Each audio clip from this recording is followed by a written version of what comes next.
దేశవ్యాప్తంగా రెండో విడత పోలింగ్ ప్రారంభమైంది కొద్దిసేపటి క్రితం.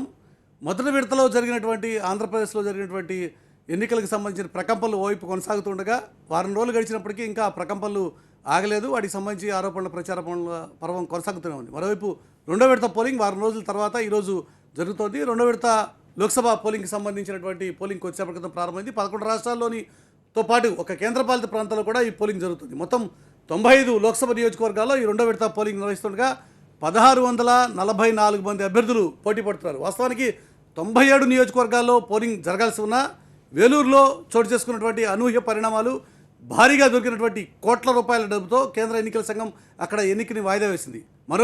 మరో నియోజకవర్గం త్రిపుర తూర్పులో మూడో దశ అంటే ఈ నెల 23న పోలింగ్ నిర్వహిస్తారు.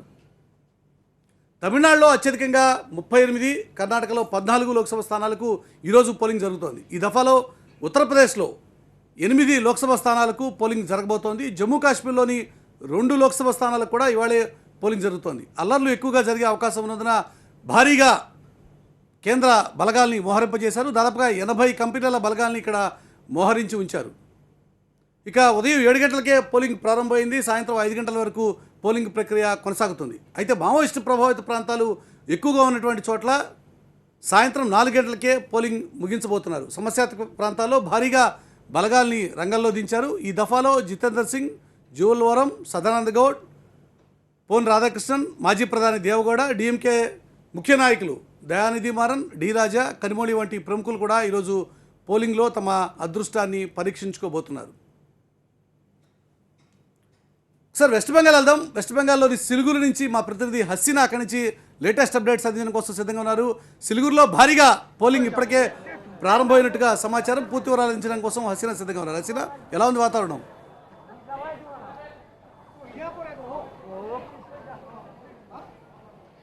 ఇక్కడ మనం చూసుకుంటే ఆంధ్రప్రదేశ్లో చూసాము పోలింగ్ పర్సంటేజ్ పెరిగింది. అయితే ఇక్కడ కూడా పర్సంటేజ్ పెరుగుతుందని ఖచ్చితంగా చెప్పొచ్చు. ఎందుకంటే మార్నింగ్ 5:30 నుంచి పూర్తి స్థాయిలో బారులు తీరారు జనం. 5:30 నుంచి గేట్ బయట నిలబడి ఉన్నారని ఇక్కడ పోలీస్ వాళ్ళు కూడా టైంకి వచ్చి వెళ్ళి టైంకి రండి అని కూడా చెప్పిన వాళ్ళు లేదు, మేము ఓటు వేసి వెళ్తామంటున్నారు. అంటే మెయిన్గా ఏంటంటే వీళ్ళు ఇక్కడ మార్నింగ్ వచ్చి ఓటు హక్కు వినియోగించుకున్న తర్వాత ఆ తర్వాత పనులకు వెళ్ళడానికి కొంతమంది అయితే, మరికొంతమంది మాత్రం తమ ఓటు వేరే వాడు ఎవరైనా వేసేస్తాడేమో అన్న భయంతో వచ్చి, అంటే నేను మాట్లాడాను వాళ్ళందరితో, సో వాళ్ళు ఎక్స్ప్రెస్ చేసిన భావాలన్నమాట ఇవన్నీ. నా ఓటు వేరే వాడు వేసేస్తాడేమో, ఫస్ట్ పొద్దున్నే వేసేస్తే ఒక పని అయిపోతుంది అనేలాగా వచ్చి ఇక్కడ ఓటు వేస్తున్నారు. మొత్తం మీద ఇక్కడ 3 నియోజకవర్గాల్లో 3 ఎంపీ స్థానాలకి జరుగుతుంది. డార్జిలింగ్, జల్పైగురి అలాగే రాయ్గంజ్, ఈ 3 ఎంపీ స్థానాలకు జరుగుతుంది. సో ఈ మొత్తం మీద ఓటర్స్ మనం చూసుకుంటే 49 లక్షలకు పైగా ఓటర్స్ ఉన్నారు. 5,000కు పైగా పోలింగ్ సెంటర్స్లో జరుగుతుంది. అయితే ప్రశాంతంగా డార్జిలింగ్లో మాత్రం ప్రశాంతంగా కొనసాగుతుంది, కానీ ఇక్కడ జల్పైగురి అలాగే రాయ్గంజ్లో మాత్రం అల్లర్లు అయ్యే అవకాశం ఉందని చెప్పి ఇంటెలిజెన్స్ సమాచారం ఉంది. సో దాని నేపథ్యంలోనూ ఇక్కడ భారీ భద్రత కూడా ఏర్పాటు చేశారు. అంటే ఇక్కడ కోల్కతాలో మనం చూసుకుంటే వెస్ట్ బెంగాల్లో 7 ఫేజెస్లో కూడా జరుగుతుంది కాబట్టి సో ఫోర్స్ డిప్లాయ్మెంట్ కూడా కరెక్ట్గా చేస్తున్నారు. ఈవీఎంస్ మొరాయించేది మనం ఆంధ్రప్రదేశ్లో చూసాము.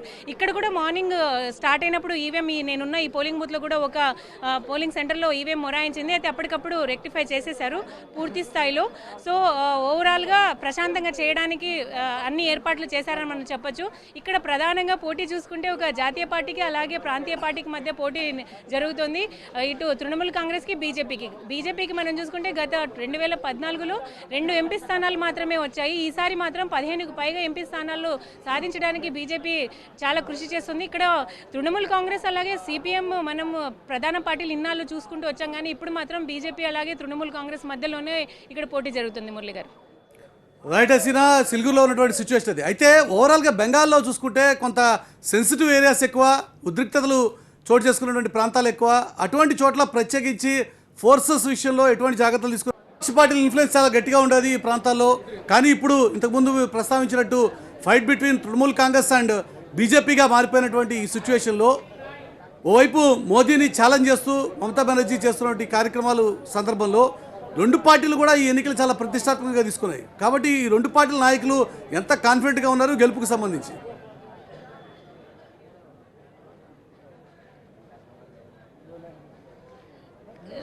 ఈసారి మాత్రం వెస్ట్ బెంగాల్లో పోటీ మాత్రం చాలా త్రిముఖ పోటీ ఉందని చెప్పొచ్చు. ఒకవైపు కాంగ్రెస్ కూడా ఉంది, దాని ఓటు షేర్ పర్సంటేజ్ మనం చూసుకుంటే 10% అయినప్పటికీ కూడా అది ఓటు చీల్స్తుందని చెప్తున్నారు. అలాగే సిపిఎంది కూడా 20% ఓటు షేర్ ఉంది. సో అది కూడా చీల్చేది. ఆ ఓట్స్ ఎట్ సైడ్ ఇటు బీజేపీకి వెళ్తాయా లేక ఈ తృణమూల్ కాంగ్రెస్కి వెళ్తాయా అనేది మాత్రం ఇక్కడ అంచనా వేయలేకపోతున్నారు. ప్రధానంగా చూసుకుంటే ఇక్కడ కమ్యూనల్ రిలీజన్ ఇష్యూ మాత్రం చాలా ఉంది.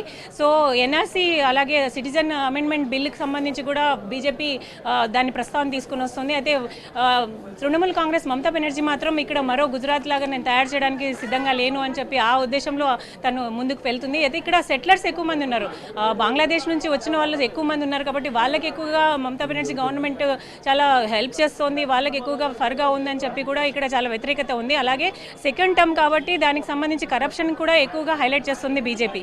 సో ఈ అంశాలతో బీజేపీ ముందుకెళ్తుంటే తృణమూల్ కాంగ్రెస్ మాత్రం ధీమాగా ఉంది. దాదాపు 32కు పైగా స్థానాలు తను కైవసం చేసుకుంటుందని చెప్పి తృణమూల్ కాంగ్రెస్ నేతలు అంటున్నారు. అలాగే బీజేపీ కూడా అలానే వ్యక్తం చేస్తుంది.